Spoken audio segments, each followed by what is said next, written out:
இயேசுவே நன்றி. ஹalleluya. Praise the Lord. Praise you, Jesus. Thank you, Jesus. உமது ரத்தத்தால் எங்களை கழுவும் ஆண்டவரை, தூய்மையாக்கும் விடுதலை தாரும். அனைத்து விதமான கட்டுகள் உடைக்கப்படுத்தும் ஆண்டவரை, இந்த ஞானத்தை பொழிந்தருளும். இயேசுவே நன்றி. ஜீவ தண்ணீரை எங்கள் மேல் ஊற்றும் ஆண்டவரை, இயேசுவே நன்றி. Hallelujah. Praise the Lord. Praise you, my King. Praise you, Savior. Praise you, Healer. Praise you, Redeemer. Amen. Mother Mary, intercede for us. Hail Mary, full of grace. The Lord is with thee. Blessed are you amongst women, blessed is the fruit of thy womb, Jesus. Holy Mary, Mother of God, pray for us sinners, and now and at the hour of our death. Amen. இன்னைக்கு வந்து எஸ்தரின் புத்தகம் வந்து 12வது அதிகாரம். அது ஆக்சுவலா தமிழ்ல வந்து அது 12வது அதிகாரத்துல இல்ல, வேற ஒரு அதிகாரத்துல இருக்கு. சில விஷயங்கள் வந்து மேலோட்டமா நம்ம சிந்திப்போம். அதுக்கப்புறம் ஆழமா இன்னைக்கு 2 விஷயங்கள் நம்ம தியானிக்கப்போம். முதல் விஷயம் என்னன்னு பாத்தீங்கன்னா, முதல் விஷயம் அப்படின்றது, மோர்தகாய் அப்படின்றவரு, அவரு அரசருக்காக, அவர் எதிரியான ஒரு அரசருக்காக, ஆகாசி என்ற அரசருக்காக அவர் வேலை செய்யறார். ஆனா அவரு விசுவாசமாக இருக்கின்றார். 2 பேர் அந்த அரசரை கொலை செய்யலாம் அப்படின்னு சொல்லி ஒரு முயற்சி செய்யறாங்க, திட்டம் போடுறாங்க. அந்த திட்டத்தை இவர் கேட்டு இவர் வந்து அரசருக்கு ஒரு எஸ்தர் வழியாக ஒரு தூது அனுப்புகின்றார். அந்த விசுவாசம், அவர் செய்கின்ற வேலையில் இருக்கின்ற விசுவாசத்தை நம்ம கவனிக்கணும். நம்ம வாழ்க்கையில கடைபிடிக்க இன்னைக்கு ஆண்டவர் வந்து அழைக்கின்றார். எந்த வேலையாக இருந்தாலும் சரி, நீங்க வீட்டுல செய்யறதா இருக்கலாம், வேலையில செய்கின்ற வேலையா இருக்கலாம், நம்ம வந்து மனிதர்களுக்காக அல்ல, கடவுளை மனதில் வைத்து செய்ய ஆண்டவர் அழைக்கின்றார். கொலோசியரின் புத்தகம் 3வது அதிகாரம் 22 25 வரைக்கும், கடவுளை மனதில் கொண்டு கடவுளுக்காக நம்ம இது வேலை செய்யணும், கடவுளுக்கு நம்ம கணக்கு கொடுக்கணும், ஆண்டவருக்கு ஏற்றபடியான ஒரு வேலையை நம்ம செய்தோமா அப்படின்னு சொல்லி ஆண்டவர் வந்து சிந்திக்க அழைக்கிறார். கொலோசியர் 3வது அதிகாரம் 22 25 வரைக்கும் வாசிக்கிறீங்களா? அடிமைகளே, இவ்வுலகில் உள்ள உங்கள் தலைவர்களுக்கு முற்றிலும் கீழ்ப்படியுங்கள். மனிதர்களுக்கு உகந்தவர்கள் ஆகுமாறு வேலை செய்வதாக காட்டிக்கொள்ளாமல் ஆண்டவருக்கு அஞ்சி முழு மனதோடு வேலை செய்யுங்கள். நீங்கள் செய்கின்ற அனைத்து வேலைகளையும் மனிதனுக்காக அல்ல, ஆண்டவருக்காகவே செய்கிறீர்கள் என உணர்ந்து உளமாற செய்யுங்கள். அதற்கு கைமாறாக ஆண்டவர் உங்களுக்கு உரிமை பேறு அருள்வார் என்பது தெரியும் அல்லவா? நீங்கள் உங்கள் ஆண்டவர் கிறிஸ்துவுக்காகவே வேலை செய்யுங்கள். ஏனெனில் ஆள் பார்த்து செயல்படாத கடவுள் நேர்மையற்றவருக்கு அவரது நேர்மையற்ற செயலுக்கேற்ற பயனையே கைமாறாக அளிப்பார். ஆமீன். ஆமீன். பல நல்ல கைமாறை ஆண்டவர் தரணும்னு விரும்புகின்றார். ஆனா நம்ம ஆண்டவர் கொடுத்த, நம்ம அடிமைகள் இல்லை, ஆனா ஆண்டவர் கொடுத்த வேலைகள், நம்ம எங்க செல்கின்றோமோ அங்க செய்கின்ற வேலையை வந்து ஆளுங்க பாக்குறாங்களா இல்லையா அப்படின்னு இல்லை, ஆண்டவர் பார்த்துக்கிட்டு இருக்கிறார் அப்படின்ற ஒரு அறிவுரை, நம்ம அது புரிதல்ல நம்ம வந்து செயல்படணும். புரிதல்ல நம்ம வந்து செயல்படணும். ஆண்டவர் அழைக்கின்றார். எந்த விதத்துல செயல்படுகின்றோம், மனிதர்களுக்கு அவங்க பாக்குறாங்களா இவங்க பாக்குறாங்களா அப்படின்னு ஆண்டவர் பார்த்துக்கிட்டு இருக்கிறாரு. நம்மள வந்து கண்ணோக்கி நீ வந்து இதை செய்ய அதை செய்யன்னு வந்து காட்டுறதுக்கு இல்லைனாலும், நம்ம வந்து ஆண்டவருக்கு ஏற்றபடியாக செயல்படுகின்ற நபர்களாக இருக்கும். ஆண்டவருக்காக மனிதர்களை நோக்கி கிடையாது.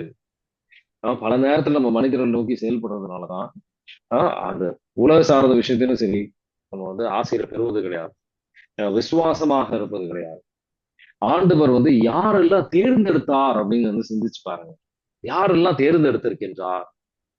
நல்ல அவங்க வேலையில வந்து, அவங்க வேலையில கண்ணும் கருத்துமாக இருந்தவர்கள் தான், அவங்க வந்து வேலையில ஒரு முக்கியத்துவத்தை கொடுத்தவர்கள் தான் ஆண்டவர் தேர்ந்தெடுத்திருக்கின்றார். வேலை செய்துட்டு இருக்கும் போதுதான் ஆண்டவரோட அழைத்துதல் வந்து இருக்கின்றது. மத்தேயு வந்து வரி தண்டுவராக இருக்கும்போது அவரு அழைத்துதல் வந்தது. பேதுரு மீனவராக மீன் பிடிச்சிட்டு இருக்கும் போது ஆண்டவர் வந்து அழைக்கின்றார். நம்ம தேர்ந்தெடுக்கின்றாரா அப்படின்னா வந்து நம்ம ஆண்டவருக்கு அந்த வேலையை செய்துட்டு இருக்கும்போது அந்த தேர்ந்தெடுத்தல் வருகின்றது. எப்போ நீங்க வந்து அந்த வேலையை வந்து ஆண்டவருக்கு ஏற்றபடியாக செய்றீங்களா? ஆண்டவர் இன்னைக்கு சிந்திக்க அழைக்கின்றார். ஒருத்தரை அந்த வேலையை வந்து ஆண்டவருக்கு ஏற்றபடியாக செய்யாத நபரை நம்ம பார்ப்போம். முதல்ல செய்யற நபரையும் பார்ப்போம். மத்தேயு 9வது அதிகாரம் 9வது வசனம் வாசிக்கிறீங்களா? மத்தேயு 9:9. இயேசு அங்கிருந்து சென்றபோது மத்தேயு என்பவர் சுங்கச்சாவடியில் அமர்ந்திருந்ததைக் கண்டார்.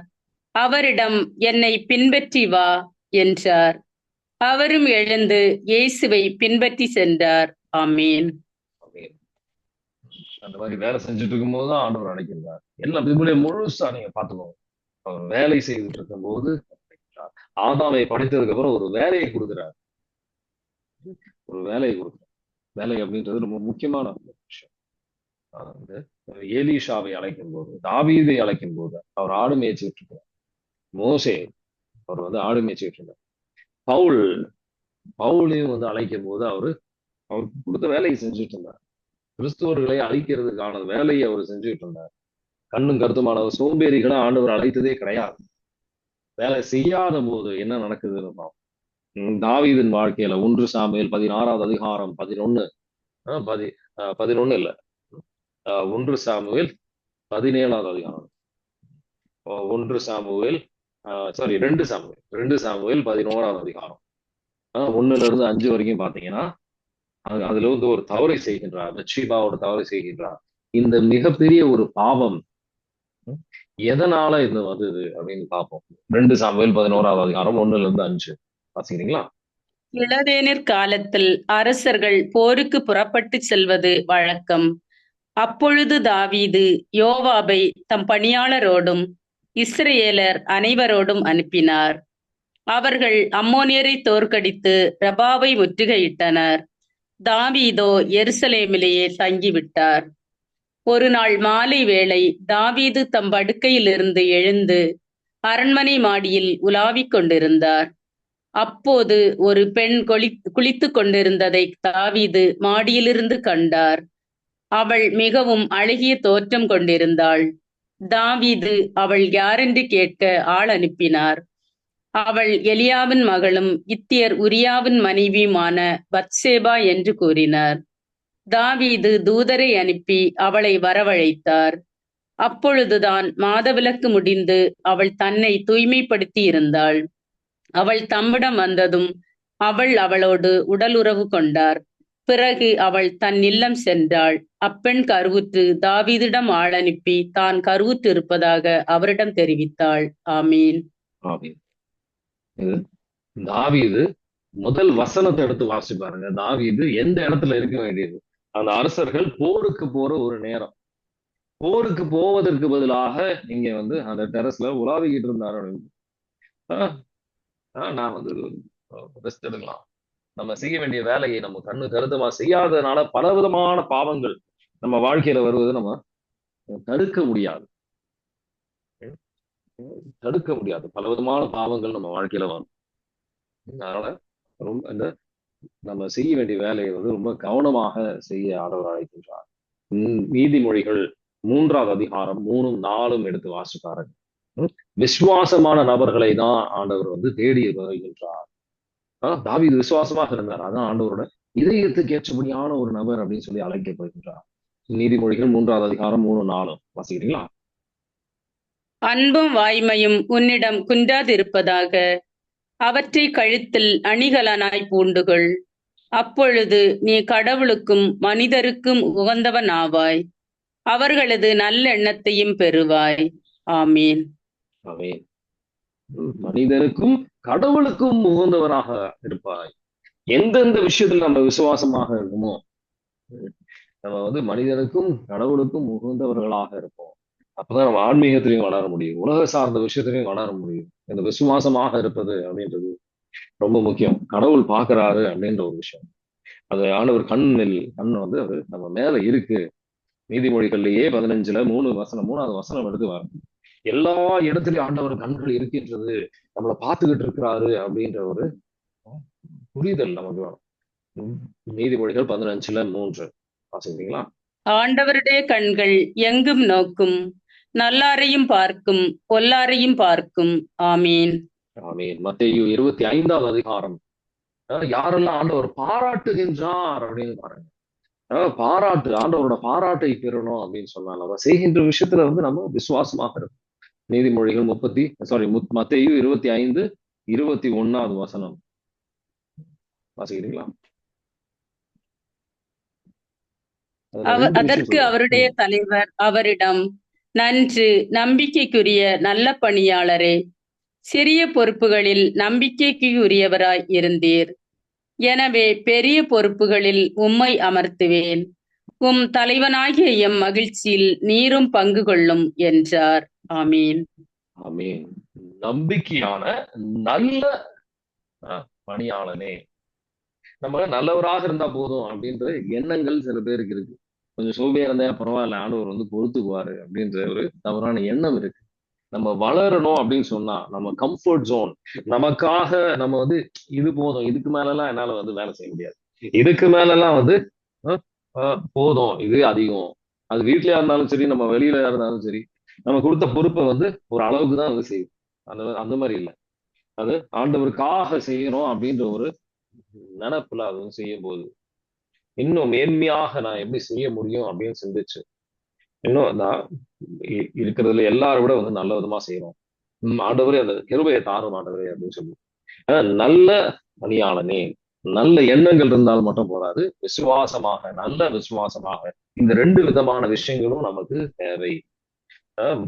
அது அதே நேரத்துல அந்த இன்னொருத்தர் ஒரு ஒரு தாளந்தை கொடுத்தவர் அவர் வந்து சோம்பேறி திட்டும் போது அவருக்கு நரகத்தில் தள்ளப்படுகின்றார், நிலையற்ற ஊழியன் அப்படின்னு சொல்லி சொல்லப்படும்.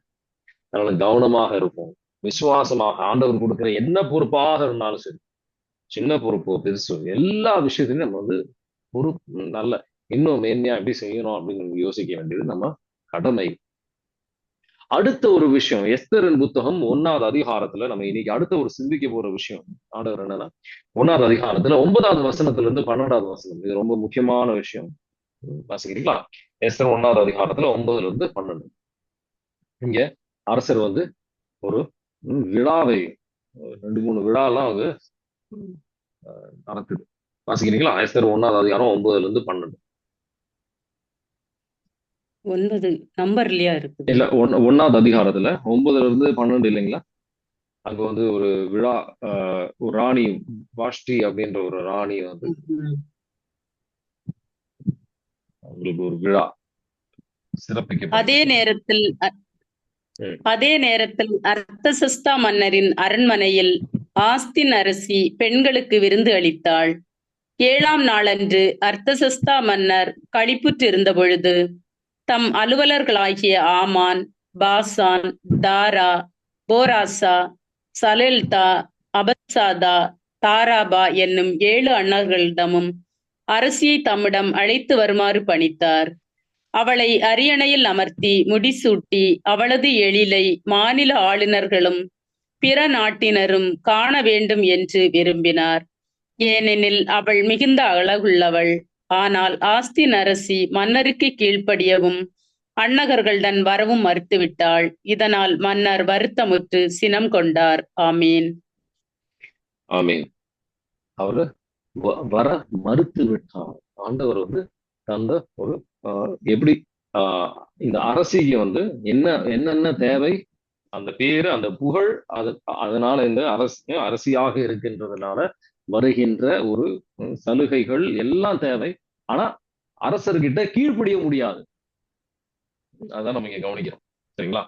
பல நேரத்துல நம்மளும் அதே மாதிரிதான். கடவுள் ஒரு அரசராக இருக்கின்றார். கடவுள் சில விஷயங்கள் நம்ம கீழ்ப்படிய எதிர்பார்க்கின்றார். கடவுள் வந்து கடவுள்கிட்ட நம்ம கடவுள் தருகின்ற சலுகைகள், கடவுள் தருகின்ற ஆசீர்வாதம் நமக்கு வேணும். ஆனா ஆண்டவர் தருகின்ற சில வழிநடத்தல், சில கட்டளைகளுக்கு நம்ம கீழ்ப்படிவதற்கு தயாராக இல்லை. இது ஆண்டவருக்கு ஒரு வேதனையான ஒரு விஷயம். ஆண்டவர் நம்ம வாழ்க்கையில அரசராக நம்மளை வழிநடத்துகின்றவராக அவர் தருகின்றது எல்லாம் ஒரு அபிப்பிராயம் மட்டும் கிடையாது. சில பல விதமான விஷயங்கள், கட்டளைகள் அப்படின்னு நம்ம ஏற்றுக்கொள்கின்றோமா? ஆண்டவரை இன்னைக்கு சிந்திக்க அழைக்கின்றார். ஆண்டவரை நேசிக்கின்றோம் அப்படின்னு நம்ம வந்து பேச்சுலதான் நம்ம பல நேரத்தில் சொல்றோம். ஆனா கீழ்ப்படிவதற்கு நம்ம முழுமையான உள்ளத்தோட நம்ம தயாராக இல்லை. 1 சாமுவேல் 15வது அதிகாரம் 22, 23 எடுத்து வாசி பாருங்க. கீழ்ப்படியாமை வந்து சிலை வழிபாடுக்கு ஒப்பானது. நம்ம தான் அந்த இடத்துல சிலை. நம்ம விரும்புவது விதத்துல வந்து ஆண்டவர் செயல்படணும்னு நம்ம எதிர்பார்க்கிறோம். அது ஒரு சிலை வழிபாடுக்கு ஒப்பான, முதல் கட்டளைக்கு ஒப்பான எதிரான ஒரு செயல். ஆண்டவர் வந்து புரிஞ்சுக்கிறதுக்காக அழைக்கின்றார். 1 சாமுவேல் 15:22, 23 வாசிக்கிறீங்களா? அப்பொழுது சாமுவேல் கூறியது, ஆண்டவருக்கு மகிழ்ச்சி தருவது எரிபலிகள் பிற பலிகள் செலுத்துவதா? அவரது குரலுக்கு கீழ்ப்படிவதா? கீழ்ப்படிதல் பலியை விட சிறந்தது. கீழ்ப்படிதல் ஆட்டுக்கிடாய்களின் கொழுப்பை விட மேலானது. கலகம் சூனியத்திற்கு நிகரான பாவம். முரட்டுத்தனம் சிலை வழிபாட்டுக்கு ஒப்பான குற்றம். நீர் ஆண்டவரின் வார்த்தையை புறக்கணித்தீர், அவரும் உம்மை அரச பதவியினின்று நீக்கிவிட்டார். ஆமீன். ஆமென். இங்க ஆஹ் ஆஹ் இது ஏன் அப்படின்னு பாத்தீங்கன்னா, நம்ம உள்ளத்துல ஆண்டவர் பின்னாடி வரும்போது எந்த எண்ணத்துல ஆண்டவர் பின்னாடி வருகின்றோம் அப்படின்றத நம்ம சிந்தித்தோம் அப்படின்னு சொன்னா, இயேசு ஆண்டவர் பின்னாடி விபிலியத்துல பாத்தீங்கன்னா பல விதமான நபர்கள் வந்தாங்க, பல விதமான எதிர்பார்ப்புகளோட. சில பேர் வந்து இயேசு ஆண்டவரை எப்படி பார்த்தாங்க அப்படின்னு சொன்னா, ஒரு விசிறியாக ஃபேன். சூர்யாவுக்கு நிறைய ஒரு ஃபேன் கிளப் எல்லாம் இருக்கும், பல பேர் இருப்பாங்க விசிறிகள். அந்த மாதிரி பல பேர் வந்து, ஓ, இயேசு ஆண்டவர் அற்புதமான வந்து விஷயங்கள் சொல்லி தராரு, அற்புதமான அதிசயங்கள் செய்கின்றார். ஆனா உண்மையான ஆழமான ஒரு அன்பு கிடையாது. ஆண்டவர் சொல்ற வார்த்தையெல்லாம் வந்து அப்படியே ரொம்ப அற்புதமான வார்த்தை அப்படின்னு நம்ம கேட்கும் போது நல்லா இருக்கும். ஆனா வாழ்க்கையில கடைபிடிப்பது ரொம்ப கம்மி. அவங்களுக்கு பிடிச்ச விஷயங்கள் மட்டும் கடைபிடிப்பாங்க. அது அந்த வார்த்தையில தருகின்ற ஆறுதலை ஏற்றுக்கொள்வார்கள். ஆனா முழுமையான ஒரு கீழ்ப்படிதலுக்கு வருவதற்கு அவங்க தயாரா இல்லை. முழுமையா உள்ளத்துல ஒரு ஆழமான மாற்றத்துக்கு வருவதற்கு அவங்க தயாராக இல்லை. ஒரு 4 படி எடுத்து வைப்பாங்க. ஆனா மலை மேல ஏறணும் அப்படின்னு சொன்னா, மலை மேல ஏறுறதுக்கு அந்த கஷ்டத்தை எடுக்கிறதுக்கு அவங்க தயாரா இல்லை. முழுமையா அவங்க ஆண்டவர் சொல்லி தரதை ஏற்றுக்கொள்ள தயாரா இல்லை. அதனாலதான் விபிலியத்தில் ஆண்டவர் கேட்கிற ஒரு முக்கியமான கேள்வி இருக்கு. லூக்கா நற்செய்தி 6வது அதிகாரம் 6வது வசனம் இல்ல 46வது வசனம். லூக்கா நற்செய்தி 6:46. ஒரு ஒரு வெளித்தோற்றமான ஒரு உறவு தான் நம்ம இந்த விசிறிகள் அப்படின்றவங்க வச்சிருக்கிறாங்க. ஆண்டவர் பின்னாடி பல விசிறிகள் இருந்தாங்க. ஆனா பிரச்சனைன்னு வந்தவுடன் நிறைய யாருமே இல்லை. அவங்க ஆண்டவரோட இல்ல, விட்டு விலகி சென்றுட்டாங்க. லூக்கா நற்செய்தி 6வது அதிகாரம் 46வது வசனம் வாசிக்கிறீங்களா? நான் சொல்பவற்றை செய்யாது என்னை ஆண்டவரே ஆண்டவரே என ஏன் கூப்பிடுகிறீர்கள்? ஆமீன். ஆமென். நான் சொல்வதை செய்யாது. ஆண்டவர் சொல்வதற்கு நம்ம முழுமையாக கீழ்ப்படிவதற்கு தயாராக இல்லை என்றால், நம்ம ஆண்டவரே சொல்லி ஒரு பிரயோஜனமும் கிடையாது. யாரு வேணா சொல்லலாம். பழைய அது உண்மையான ஒரு விசுவாசம்னா என்ன? அப்ரஹாம் காட்டுறாரு. அப்ரஹாமோட மகனை, தொடக்க நூல் 22வது அதிகாரம், அவரோட மகனை வந்து நீ பலியாக செலுத்த ஒரு கேள்வியும் கூட திரும்பி கேட்கல. அதுதான் விசுவாசம். ஐசக்கு வழியாக தான் வந்து வரிமுறையினருக்கு வருவாங்க அப்படின்னு சொல்லி ஆண்டவர் முன்னாடி வாக்குத்தத்தம் கொடுத்தாரு. அது கொடுத்த வாக்குத்தத்தத்தை மாறாதவர் அப்படின்னு அவர் விசுவாசம் இருந்தது. ஐசக்கு நீ வந்து எரி பலியாக, சாதாரண பலியெல்லாம் இல்லைங்க, ஒரு விஷத்தை கொடுத்து கொண்டு அப்படின்லாம் சொல்லல, எரி பலியாக கொடுக்க சொல்றாரு. அவன் எரியணும் அப்படின்ற மலை மேல போகும்போது எத்தனை வாட்டி அவரோட உள்ளத்துல ஐசக் எரிஞ்சிருப்பாரு அப்படின்னு நமக்கு தெரியல. ஆனா உண்மையான ஒரு விசுவாசம் அப்படின்னு சொல்லும் போது, ஆண்டவர் சொன்னாரா நான் செய்வது தயாரா இருக்கேன். பல நேரத்துல வந்து நமக்கு விரும்புற விஷயங்கள் நமக்கு பிடிக்கலன்னா நம்ம செய்யறதுக்கு தயாரா இருக்கும். பிடிச்சிருக்கு அப்படின்னு சொன்னா முடியாதுன்னு சொல்லி கடைசியில் நம்ம செய்யறது கிடையாது. ஒரு அடுத்த ஒரு விதமான ஒரு விசிறிகள் அப்படின்னு சொல்லி ஒரு விதமான நபர்கள் இருக்காங்க ஆண்டவரை பின்னாடி வர்றது. இன்னொரு விதமான ஆண்டவருக்கு வந்து ஆண்டவரை வந்து போதகராக பார்க்கின்ற சில பேர் இருக்கிறாங்க.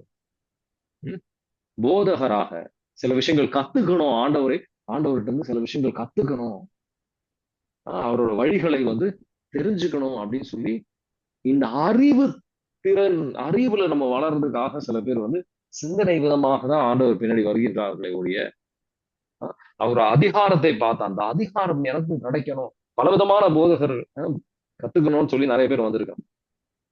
இந்த அறிவுல வளரணும், அவரோட இந்த ஞானம் நிறைந்த விஷயங்களை புரிஞ்சுக்கணும்னு சொல்லி நிறைய பேர் வராங்க. ஆனா ஒரு ஆஹ் அவங்களோட ஒரு வளர்ச்சிக்காக, ஒரு ஆன்மீக வளர்ச்சிக்காக, ஆன்மீக ஒரு ஆழப்படுத்துவதற்காக வராங்க. நிக்கோதிமஸ் இந்த மாதிரி ஒரு நபராக தான் இருந்தார். ரபி அப்படின்னு சொல்லி இயேசு ஆண்டவர் அழைக்கின்றார். போதகரே அப்படின்னு சொல்லி இயேசு ஆண்டவரை அழைக்கின்றார். நீங்க வந்து ஆண்டவர்கிட்ட இருந்து வரலன்னா ஆண்டவர்கிட்ட இருந்து வருகின்றார் அப்படின்னு ஏற்றுக்கோங்க. ஆனா உண்மையான அது இந்த அறிவு திறனோட நின்றுரும். இதயத்திற்கு போனோம். நம்ம இதயத்தை நோக்கிதான் ஆண்டவர் வந்து பயணம் செய்கின்றார். ஆண்டவர் நம்மளை நோக்கி வருவோம், நம்ம இதயத்தை நோக்கிதான் அவர் வராரு. இதயத்தை அந்த அன்புதான் நோக்கிதான் ஆண்டவர் வராரு. உண்மையான சீடனின் அடையாளம் இதயத்துல ஆண்டவர் இருப்பார். இதயத்துல ஆண்டவருக்கு வந்து நம்ம எவ்வளவு என்ன சொன்னாலும் நம்ம கீழ்ப்படிவது தயாராக இருப்போம். ஆண்டவர்கிட்ட நம்ம சீடராக இருக்கின்றோமா, இல்ல விசுவியாக இருக்கின்றோமா, இல்ல ஆண்டவரை நம்ம போதகராக பார்க்கின்றோமா? இயேசு ஆண்டவர் எப்படி இருந்தார்? இயேசு ஆண்டவர் எப்படி இருந்தார்? ஆண்டவர் எது சொன்னாலும் நான் செய்யறதா இருக்கு. நம்ம பல விதமான ஜபங்கள், பல பேர் வந்து செய்யற மிகப்பெரிய ஒரு தவறு என்னன்னா, ஆண்டவர்கிட்ட கேட்டுக்கிட்டே இருந்தா நம்ம கிடைச்சிரும் அப்படின்னு சொல்லி தவறான ஆண்டவர் திருமணத்துக்கு ஏற்றபடியாக கேட்டாதான் நடக்கும் அப்படின்னு புரிஞ்சுக்க மாட்டேன். நான் கேட்டுக்கிட்டே இருந்தேன், 1 வருஷம் கேட்டேன், 2 வருஷம் நான் ஜெபிச்சேன், ஒண்ணுமே நடக்கலையே பிரதர் அப்படின்னு சொல்லி. ஆனா இந்த ஆண்டவர் திருமணத்துக்கு ஏற்றபடியாக கேட்டீங்களா? அந்த விஷயத்த மறந்துடுறான். இயேசு ஆண்டவரோட ஜெபங்கள் எல்லாம் பாருங்க, ஆண்டவர் திருமணத்துக்கு ஏற்றபடியாக இருந்ததா அப்படின்றது அது வந்து சிந்திக்காம அவர் ஜெபித்ததே கிடையாது. ஆண்டவர் திருவுளத்துக்கு ஏற்றபடியாக இருக்கா இல்லையா என்ற சிந்தனை ரொம்ப முக்கியமான சிந்தனை. அத பல நேரத்துல நம்ம உதாசீனப்படுத்துறோம். ஏன்னா நம்ம விருப்பம் ஆண்டவர் செய்யணும், நமக்காக வேலை செய்யற ஒரு ஆள் மாதிரி தான் நம்ம ஆண்டவரை வச்சிருக்கிறோம் நம்ம வாழ்க்கையில. அப்படி இல்லை. ஆண்டவர் திருவுளத்தை நம்ம வந்து விரும்புறோம் அந்த அளவுக்கு. 1 யோவான் 5வது அதிகாரம் 13, 14 எடுத்து வாசிச்சு பாருங்க. 1 யோவான் 5வது அதிகாரம் 14, 15. அவர் திருவுளத்துக்கு ஆண்டவரே உங்க திருவுளமாக இருந்தா மட்டும் எல்லா ஜெபமும் இன்றையிலிருந்து உண்மையான நீங்க சீடராக இருந்தா நீங்க சொல்கின்ற எல்லா ஜெபமும் முடியும் போது நீங்க சொல்ல வேண்டியது, ஆண்டவரே உங்க திருவுளமாக இருந்தால் மட்டும். உங்களுக்கு ஆண்டவர் மேல முழுமையான ஒரு விசுவாசம் இருந்தா, ஆண்டவரே இது உங்க திருவுளமாக இருந்தால் மட்டும் இது நிறைவேறட்டும், இல்லைன்னா நிறைவேற வேண்டாம். 1 யோவான் 5வது அதிகாரம் 14, 15 வாசிக்கிறீங்களா? நாம் கேட்பதே கடவுளுடைய திருவுள்ளத்திற்கு ஏற்ப அமைந்திருப்பின் அவர் நமக்கு செவி சாய்க்கின்றார். இதுவே நாம் அவர் மீது கொண்டுள்ள உறுதியான நம்பிக்கை. நாம் எதை கேட்டாலும் அவர் நமக்கு செவி சாய்க்கின்றார் என்று நமக்கு தெரியும். எனவே நாம் அவரிடம் கேட்கிறவற்றை பெறுவோம் என்னும் உறுதி நமக்கு உண்டு. ஆமென். பல நேரத்துல நம்ம இந்த மாதிரி ஜெபிக்கிறது கிடையாது. நம்ம அந்த ஆண்டவர் சொன்னாரு தட்டிக்கிட்டே இருக்கு, ஆண்டவர் திறப்பாரு, அந்த தட்டிக்கிட்டே இருக்கிறோம். ஆனா இது திருவுளமா இல்லையா அப்படின்னு சொல்லி நம்ம சிந்திக்கிறதே கிடையாது. ஆண்டவர் நாமத்துல எது கேட்டாலும் கிடைக்கும். அப்பவும் அவர் திருவுளமா இருந்தால் மட்டும்தான் அது கிடைக்கும். அவர் மாறாதவர். அவர் திருவுளத்துக்கு ஏற்றபடியாக நம்ம உள்ள வரணும் அப்படின்னு சொல்லி அவர் காத்து நிற்கின்றார். பல நேரத்துல நம்ம வந்து ஒரு கழுதையை போல், விபிலியத்துல போட்டிருக்கோம், கழுதையை போல் இருக்காதீங்க, விவாதமா இருக்காதீங்க, அவர் காட்டுகின்ற பாதையில் அவர் திருவுளத்துக்கு ஏற்றபடியாக வாங்க அப்படின்னு சொல்லி நம்ம முழுமையா நம்மளையே தான் நேசிக்கிறோம். அதனாலதான் வந்து நம்ம விருப்பம் நம்ம நடக்கணும் அப்படின்னு சொல்லி நம்ம அப்படி இல்லை. எல்லா சூழ்நிலையிலும் அவர் சீடராக இருக்கணும்னா என்ன நடக்கும்? என்ன 3 விஷயங்கள் ஆண்டவர் என்ன எதிர்பார்க்கிறார்? தன்னலம் நாடாமல் சிலுவையை தூக்கி அவரு பின்னாடி செல்லணும். நம்ம பல நேரத்துல வந்து நம்ம பின்னாடிதான் நம்ம சென்றுகிட்டு இருக்கோம். நீங்க காலையில இருந்து நைட்டு வரைக்கும் வந்து 4 நாள் இல்ல, 3 நாள் இல்ல, 1 நாள் இல்ல, 7 நாள் இல்ல, 40 நாள் இல்ல, எவ்வளவு நாள் வேணா ஃபாஸ்டிங் பண்ணிக்கோங்க. எவ்வளவு நாள் வேணா நம்ம ஃபாஸ்டிங் பண்ணலாம். ஆனா ஆண்டவருக்கு ஏற்றபடியாக நம்ம செய்யல அப்படின்னு சொன்னா ஆண்டவரோட சீடர்கள் நம்ம கிடையாது. நம்மளோட சீடர்கள் தான் நம்ம விருப்பத்துக்கு ஏற்றபடி நடக்கணும்ன்றதுக்காக நம்ம பல விதமான சர்க்கஸ் எல்லாம் பண்ணலாம். அதெல்லாம் தப்பு கிடையாது.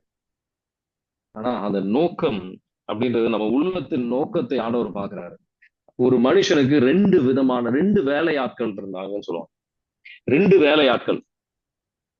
ஒருத்தன் காலையில இருந்து நைட்டு வரைக்கும் அவனுக்கு வந்து ஓயாம வேலை செஞ்சுக்கிட்டு இருக்கிறான்.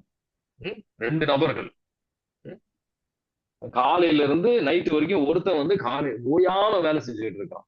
ஆனா அவனுக்கு பிடிச்ச வேலையை அவன் செஞ்சுக்கிட்டு இருக்கிறான். சரிங்களா? ம், அவனுக்கு பிடிச்ச வேலையை அவன் செஞ்சுக்கிட்டு இருக்கிறான். அவனுக்கு என்ன தோணுதோ அதெல்லாம் செஞ்சுட்டு இருக்கான். ஒருத்தருக்கு 2 வேலை ஆட்கள். அதுல இன்னும் ஒருத்தர் அந்த அளவுக்கு வேலை செய்யல. ம், அந்த அளவுக்கு வேலை செய்யல. ஆனா அவரோட மாஸ்டர், அவரோட ம், ஆ, யார் வேலை கொடுத்தாங்களோ, கடவுள் என்ன சொல்றாரோ அதை மட்டும் செஞ்சாரு அவர். அவருக்கு தான் அதிகமான ஆசீர்வாதம் கிடைக்கும். நம்ம எவ்வளவு வேலை செஞ்சோன்றதை விட அவரு சொன்னதை செய்தோமா. இயேசுவானவர் ஒரு ஓமை வழியா சொல்வார், ஒரு மூத்த சகோதரன் இளைய சகோதரன் அப்படின்னு சொல்லி. யாரு அவரு சொன்னதை செய்தார் அப்படின்றதுக்கு தான் ஆசீர்வாதம் நமக்கு கிடைக்கும். எவ்வளவு வேலை செஞ்சோன்றதை விட சொன்னதை செய்தோமா அப்படின்னு. ம். உண்மையான அன்புனா என்ன? அன்புனா யாரை நம்ம நேசிக்கிறோமோ அவங்களுக்கு நம்ம கீழ்ப்படிவோம். இந்த சிறு பிள்ளைகள் எல்லாம் பாத்தீங்கன்னு வச்சுக்கோங்களேன், ம், அவங்க அப்பா அம்மாவை வந்து எப்படி வந்து ட்ரெஸ் பண்றாங்க, எப்படி வந்து சில விஷயங்கள்லாம் வந்து செய்யறாங்க, அப்படியே பார்த்து பார்த்து அவங்கள மாதிரியே சில விஷயங்கள் செய்ய ஆரம்பிப்பாங்க. முடி வரதா இருக்கலாம், சில விஷயங்கள் செய்ய ஆரம்பிப்பாங்க. யாரை நம்ம நேசிக்கிறோமோ அதே மாதிரி நம்ம பல விஷயங்கள் செய்வோம். நம்ம எல்லா விஷயமும் அவர் ஏற்றபடியாக என்றது இல்லை. முதல்ல அவர் திருவுளத்தை தெரிஞ்சுக்கணும்.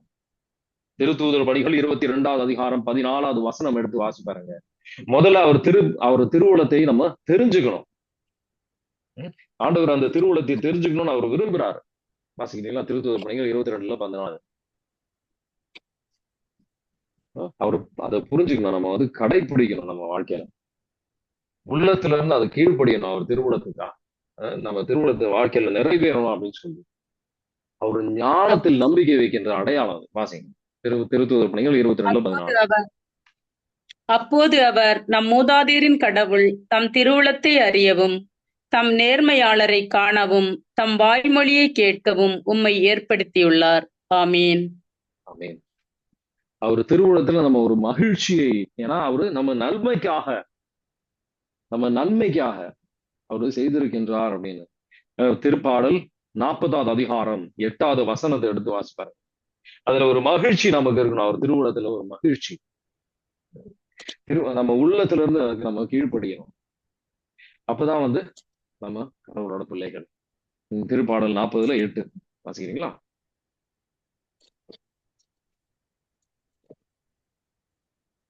என் கடவுளே, உமது திருவுளம் நிறைவேற்றுவதில் நான் மகிழ்ச்சி அடைகின்றேன்.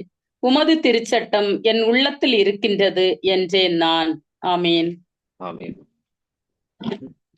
இதை நல்லா புரிஞ்சுக்கோங்க, ஆண்டவரோட திருவுளத்தோட முக்கியத்துவம். அதனாலதான் அவரோட ஜெபத்துல, பரலோகத்தில் இருக்கும் எங்கள் பிதாவே, உம்முடைய திருவுளம் என் வாழ்க்கையில் நடக்கட்டும், என் ஆசைகள் எல்லாம் நிறைவேறட்டும் அப்படின்னு சொல்ற முதல் விஷயம் அப்படின்றது ஆண்டவரின் திருவுளம் நம்ம வாழ்க்கையில நிறைவேறட்டும், அது வரணும் அப்படின்னு சொல்லி நம்ம விரும்பணும். முதல்ல நம்ம விரும்புறது நம்ம ஆசைகள் நிறைவேறணும் அப்படின்றது மட்டும்தான். அப்படி இல்லை, முதல்ல ஆண்டவர் திருவுளத்தை என்னன்னு புரிஞ்சுக்கும். சில பேர் என்கிட்ட வந்துட்டு இந்த மாதிரி ஒரு விஷயம் இருக்கு பிரதர், இந்த கல்யாணம் இருக்கு பிரதர், இந்த ஒரு நபர் வந்திருக்கிறாங்க பிரதர், இது இருக்கு பிரதர், இந்த ஒரு நபரை நான் நேசிக்கிறேன்னா என்ன பண்ணணும், ஆண்டவர் முடியாதுன்னு சொன்னா அப்புறம் அது பலவிதமான கேள்விகள். எப்போ நம்ம அப்ரஹாமை போல விசுவாசத்தில் ஆண்டவர் ஞானத்தில் விசுவசிக்கின்றோமோ அந்த விதத்துல நம்ம வந்து ஆண்டவர் சொன்னாரா, ஆண்டவருக்கு என்னை விட அதிகமாக மிகுதியாக தெரியும், இதை விட ஒரு மேலான விஷயத்தை என் வாழ்க்கையில கொண்டு வருவாரு. அந்த விதத்துல நான் நம்பினதுனாலதான் வந்து என் வாழ்க்கையில ஒரு உறவு 8 வருஷமா இருந்து அதை நம்பின, அது ஆண்டவர் உனக்கு நல்லது கிடையாது அப்படின்னு சொன்னதுனால விசுவசித்தேன். ஏன் நல்லது கிடையாது அப்படிலாம் வந்து அற்புதமான விஷயங்கள், மேலான விஷயங்கள் இன்னும் ஆழமா தெரிஞ்சுக்கணும்னு இல்லை. உண்மையான விசுவாசி அப்படின்னு சொல்லும் போது ஆண்டவர் சொன்னாரா, ஆண்டவருக்கு தெரியும், கீழ்ப்படுகின்றேன், உள்ளத்தை அர்ப்பணிப்போம். இந்த கீழ்ப்படிவதுன்றது ஒரு சாதாரணமான ஒரு கிருபை கிடையாது. பல விதமான பிடிவாத குணங்கள் நம்ம உள்ளத்துல இருக்கு. ஆண்டவரே பல விதமாக நாங்க ஒரு கீழ்ப்படியாமை எங்களுக்கு உள்ள இருக்கின்ற ஆண்டவரை எங்களை மன்னி உமது ரத்தத்தால, தூய்மையான ரத்தத்தால் எங்க மனதையும் எங்க உள்ளத்திலையும் கழுவானவரே. சாதாரண விசிறியாக இருக்க நாங்க விரும்பல, உண்மையான உங்க சீடராக மாறணும். விசுவாசமான சீடராக மாறணும் நாங்க விரும்புகின்றோம். நீங்க அனைத்து வேலைகளிலும் நாங்க வந்து உங்க சீடராக உங்க திருவுளத்தை நேசித்து உங்க வார்த்தைக்கு ஏற்றபடியாக நடக்கின்ற பிள்ளைகளாக எங்க ஒவ்வொருத்தரையும் மாற்றும் ஆண்டவரே. அனைத்து விதமான இந்த வார்த்தைகளுக்கு எதிரான இருக்கின்ற அனைத்து விதமான கட்டுகள் உடைக்கப்படட்டும். உங்க திருவுளத்தை நேசித்து நான் முன்னாடி செல்கின்ற பிள்ளைகளாக எங்களை மாற்றும். அனைத்து விதமான கட்டுகள் உடைக்கப்படட்டும். Bind and cast every unclean spirit, Father, in the mighty name of Jesus we pray. Amen. God bless you. Have a nice day.